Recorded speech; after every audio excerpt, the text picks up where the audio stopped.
పక్కన రామ్మోహన్ నాయుడు ఎప్పటికప్పుడు స్టేట్మెంట్లు ఇస్తూనే ఉంటాడు. అయ్యన్న పాత్రుడు స్పీకర్ గా ఉండి మాట్లాడుతుంటాడు. రఘురామకృష్ణరాజు డిప్యూటీ స్పీకర్ గా ఉండి మాట్లాడుతుంటాడు. తర్వాత అనిత అసలు మాట్లాడని రోజు ఎప్పుడు ఉండదు. అచ్చెన్నాయుడు తిట్టని రోజు ఎప్పుడు ఉండదు. పయ్యవుల కేసు స్పందించిన వారం ఏది ఉండదు.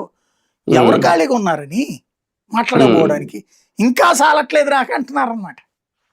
వీళ్ళు తిట్టిన తిట్లు ఆ సుభాష్ తిట్టకుండా ఉండే రోజు ఏంటి అనేది లెక్కేయాలి. ఆ పార్థసారథి ప్రెస్ మీట్లు పెట్టని రోజు ఏదో లెక్కేయాలా. అది మనకు కనబడుతుంది, కళ్ళెదురుగుండా కనబడుతుంది. కనీసం 40-50 మంది కనబడుతున్నారు. వైసీపీ వాడు ఒకడు మాట్లాడితే వీళ్ళు 20 మంది మాట్లాడతారు. ఇంకా ఏం మాట్లాడాలి, ఇంకా ఏం చెప్పాలి? ఈ ఓవర్ అయిపోయింది ఇప్పటికే డోసు. వాళ్ళ పత్రికలోనే రాయడానికి తిరిగి లేదు.